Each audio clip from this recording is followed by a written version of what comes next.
Face ಮೇಲೆ pimples ಆಗೋದು start ಆಗುತ್ತೆ. ಸೊ ಈ ಪಿಂಪಲ್ಸ್ ಹೇಗೆ ಬಂತು ಅಂತ ಕನ್ಫ್ಯೂಷನಲ್ಲೇ ನಾವಿರ್ತೀವಿ.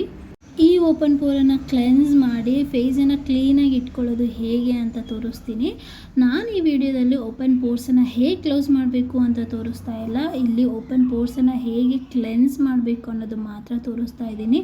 ಸೊ ನೀವು ಮುಂಚೆ ನನ್ನ ಫೇಸ್ ನೋಡ್ತಿರ್ಬೋದು, ಈ ಓಪನ್ ಪೋರ್ಸು ನನಗೆ ಎಷ್ಟು ವಿಸಿಬಲ್ ಆಗಿದೆ ಅಂತ. ಇದಕ್ಕೋಸ್ಕರ ಓನ್ಲಿ 2 ಪ್ರಾಡಕ್ಟ್ಸ್ ಅವಶ್ಯಕತೆ ಇದೆ. ಒಂದು ಟರ್ಮರಿಕ್, ಇನ್ನೊಂದು ಕಾರ್ನ್ಫ್ಲೋರ್. ಮೆಕ್ಕೆಜೋಳದ ಹಿಟ್ಟು ಅಂತೀವಲ್ಲ ಅದು. ಅದೇನು ಕಾರ್ನ್ಫ್ಲೋರಿಂದ ಹೇಗೆ ಫೇಸ್ ಕ್ಲೆನ್ಸ್ ಆಗುತ್ತೆ ಅಂತ ಆಶ್ಚರ್ಯ ಪಡಬೇಡಿ. ಕಾರ್ನ್ಫ್ಲೋರಲ್ಲಿ anti inflammation activities and cleansing activities ಚೆನ್ನಾಗಿರುತ್ತೆ. ಸೊ ಹಾಗಾಗಿ ಇದು ತುಂಬ ಚೆನ್ನಾಗಿ ವರ್ಕ್ ಆಗುತ್ತೆ.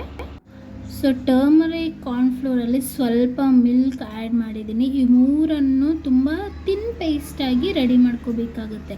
ತಿಕ್ ಪೇಸ್ಟ್ ಹಾಕ್ಕೋಬೇಡಿ. ಯಾಕೆ ಅಂತಂದರೆ ನಾನಿಲ್ಲಿ ಫೇಸ್ ಪ್ಯಾಕನ್ನು ತೋರಿಸ್ತಾ ಇಲ್ಲ, ಫೇಸ್ ಮೇಲೆ ಇರುವಂಥ ಪೋರ್ಸನ್ನು ಕ್ಲೆನ್ಸ್ ಮಾಡಿ ಫೇಸನ್ನು ಹೇಗೆ ಕ್ಲೀನಾಗಿ ಇಟ್ಕೋಬೇಕು.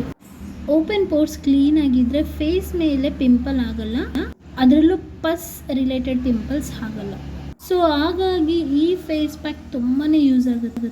ತುಂಬ ಲೈಟಾಗಿ ಈ ಫೇಸ್ ಪ್ಯಾಕನ್ನು ಪ್ರಿಪೇರ್ ಮಾಡಿಕೊಂಡು ಫೇಸ್ ಮೇಲೆ ಅಪ್ಲೈ ಮಾಡಿಕೊಂಡು ಡ್ರೈ ಆಗೋವರೆಗೂ ವೆಯ್ಟ್ ಮಾಡಿ ಫೇಸ್ ವಾಶ್ ಮಾಡ್ಕೊಂಡು ಬರಬೇಕು. ಈ ಥರ 1 ವೀಕ್ ಕಂಟಿನ್ಯೂ ಆಗಿ ಟ್ರೈ ಮಾಡಿ. ನಿಮ್ಮ ಫೇಸ್ ಮೇಲೆ ಓಪನ್ ಪೋರ್ಸ್ ಏನಿದೆಲ್ಲ ಅವೆಲ್ಲ ತುಂಬ ಚೆನ್ನಾಗಿ ಕ್ಲೆನ್ಸ್ ಆಗುತ್ತೆ.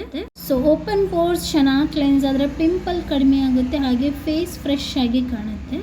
ತುಂಬ ಯೂಸ್ಫುಲ್ ಟಿಪ್ ಅಲ್ವಾ? ನಿಮ್ಗೆ ಇಷ್ಟ ಆದರೆ ಸೇವ್ ಮಾಡಿ ಇಟ್ಕೊಳ್ಳಿ, ನೀವು ಕೂಡ ಟ್ರೈ ಮಾಡಿ. ಆ್ಯಂಡ್ ನನ್ನ ಚಾನಲ್ ಸಬ್ಸ್ಕ್ರೈಬ್ ಮಾಡ್ಕೊಳ್ಳೋದನ್ನು ಮರಿಬೇಡಿ.